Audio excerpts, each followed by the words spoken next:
नाज़रीन, पाकिस्तान ने फित्ने अल खवारिज और फितनतुल हिंदुस्तान को गर्दन से दबोच लिया है। अब पाकिस्तान के अंदर तरंदाजी की कोशिश, अब पाकिस्तान के अंदर फितना और फसाद फैलाने की कोशिश, अब पाकिस्तान के अमन और सलामती पर खतरा मंडलाने की वो जो एक कोशिश करते थे, पाकिस्तान के अमन को सबूताज करने की जो कोशिश करते थे, अब कभी नहीं कर सकते। भारत को डरना चाहिए उस वक्त से जब हम राफेल तैयारों के गिरने के शवाहिद पूरी दुनिया के सामने रखेंगे।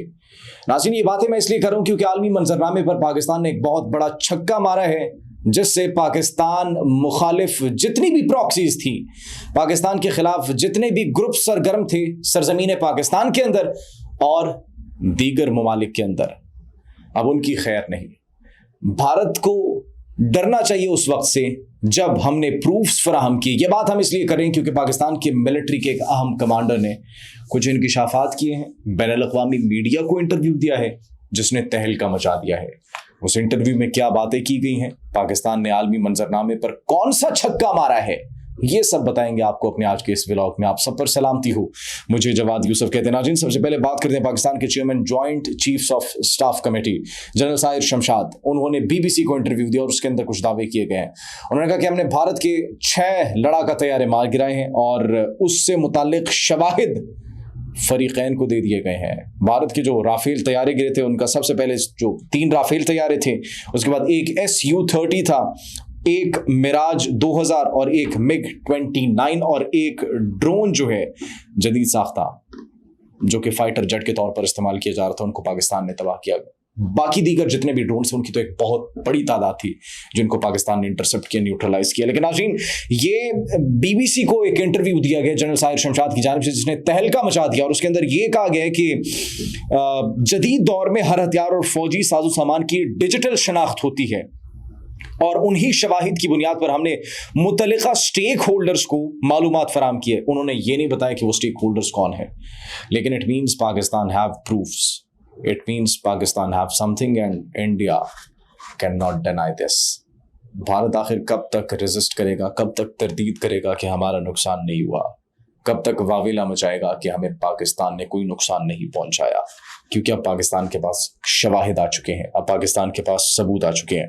नाज़रीन, उसके बाद ये भारत की जानिब से जो अटैक्स किए गए थे, एक बयानिया क्रिएट करने की कोशिश की गई थी कि हमने दहशतगर्दों के ठिकानों को तबाह किया, उनको निशाना बनाया। तो नाज़रीन, पाकिस्तान के अंदर दहशतगर्दी के कोई ऐसे ठिकाने मौजूद नहीं थे जिन पर भारत ने अटैक किया।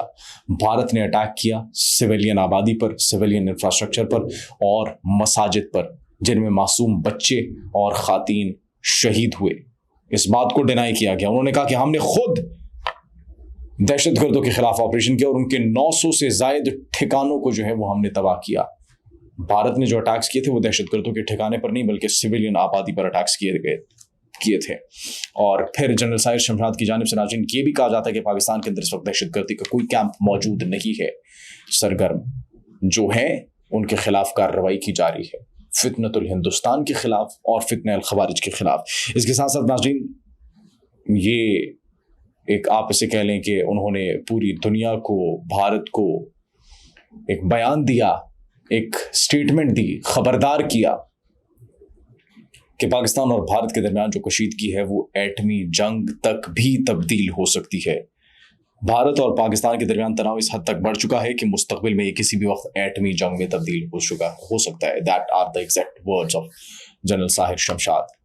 तो नाज़रीन, भारत जो है वो अगर पीछे हट जाएगा तो that would be good for them. Bharat अगर अब कोई मिस एडवेंचर नहीं करेगा that would be good for them, क्योंकि अगर उन्होंने कोशिश की जरा सी भी तो they know that we are capable to give a complete and brutal answer, and this time the answer would be different.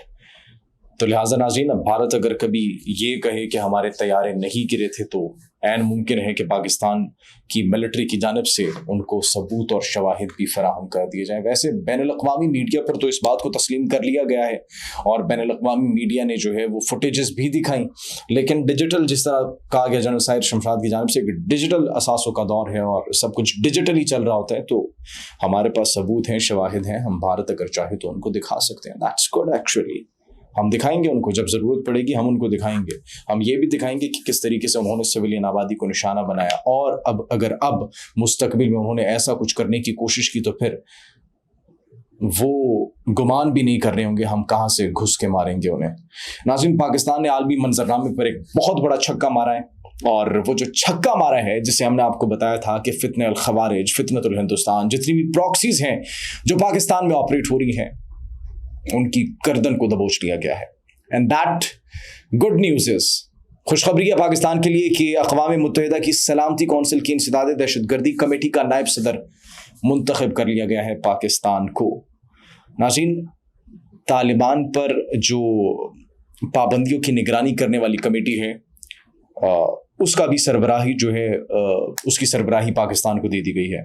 2025 کے اندر یہ جو اقوام متحدہ کی سلامتی کونسل کی انسداد دہشت گردی کمیٹی بنی تھی، اس کا نائب صدر، اور پھر 1988 سے جو وہ پابندیوں والی ایک کمیٹی تھی جو پابندیاں لگاتی تھی سیکورٹی کونسل کی، اس کی بھی سربراہی جو ہے وہ پاکستان کو دے دی گئی. Now the good thing is, Afghanistan کے ساتھ ہمارے حالات بہتر ہو رہے ہیں، ہمارے ٹائز ان کے ساتھ مضبوط ہو رہے ہیں، اکنامک ٹائز ہوں. ہمارے بھائی ہیں افغان، ہمارے بھائی ہیں، ہم ان کی دل سے عزت کرتے ہیں. ہم نے ان کو اپنی سرزمین دی کاروبار کے لیے، ہم نے ان کو آباد ہونے کے لیے اپنی سرزمین دی.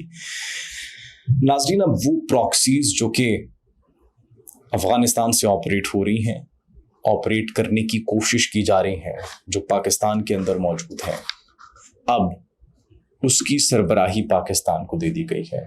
The good thing is that سفری پابندیاں ہوں، اثاثے منجمد کرنا ہو، کسی بھی قسم کی ان پر جو ہے وہ ہتھیاروں کی پابندی، کسی بھی قسم کے اقدامات کا نفاذ کرنا، the control system is in the hands of Pakistan. نہ چاہتے ہوئے بھی اب افغانستان کو پاکستان کے ساتھ تعلقات اچھے رکھنے ہوں گے، otherwise they will face something very different this time. یہ ہم افغانستان کو نہیں کہہ رہے، کہ ہم ان پراکسیز کو کہہ رہے ہیں جو کہ افغانستان سے آپریٹ ہوتی ہے، کیونکہ ناظرین پاکستان کے پاس اب کنٹرول سسٹم ان کے ہاتھ میں آ چکا ہے. اب پاکستان کے اندر وہ جو فتنہ اور فساد برپا کرنے کے لیے جو کچھ پراکسیز ایکٹیو تھیں، وہ لوگ جو کہ ایکٹیو تھے پاکستان کے امن کو خراب کرنے کی کوشش کر رہے تھے. اب پاکستان کو چونکہ ان کی وہ کمیٹی کا صدر بھی منتخب کیا گیا ہے اور پھر نائب صدر بھی منتخب کیا گیا، سربراہی بھی دی گئی ہے، تو ناظرین اب پاکستان جو ہے ان تمام تر پراکسیز کے خلاف اقدامات کر سکتا ہے. سفری پابندیاں، ان کے اثاثے منجمد ہونا، پوری دنیا کے اندر وہ کہیں پر ٹریول بھی نہیں کر سکیں گے. جیل بنا دیا جائے گا ان کو، جہاں پر وہ ہیں وہ وہیں پر رہیں گے. اگر ان کی جانب سے کوئی مس ایڈونچر کرنے کی کوشش کی تو دے ول فیس سیویئر کانسیکوینسز، اور پاکستان ان کو بتائے گا کہ کس طریقے سے امن کو برقرار رکھا جاتا ہے. اگر امن کو برقرار نہیں رکھا جاتا تو پھر ہم یہ بھی بتائیں گے کہ کس طریقے سے امن کو اچیو کیا جاتا ہے، طاقت کے ذریعے کس طریقے سے امن کا حصول کیا جاتا ہے. تو ناظرین، یہ خوشخبریاں تھی پاکستان کے لیے کہ عالمی منظرنامے پر پاکستان کی امیج، پاکستان کی ساکھ، ایٹ لیسٹ اب دنیا نے اس چیز کو ایڈمائر کرنا شروع کیا ہے کہ پاکستان نے سب سے زیادہ قربانیاں دی ہیں دہشت گردی کی اس جنگ میں.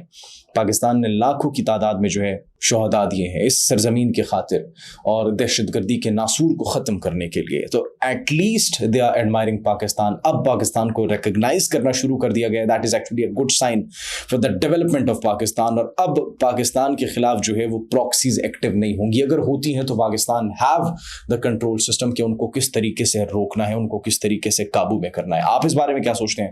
کمنٹ سیکشن میں ضرور بتائیے گا. اپنا بہت خیال رکھیے. اللہ نے کہبان.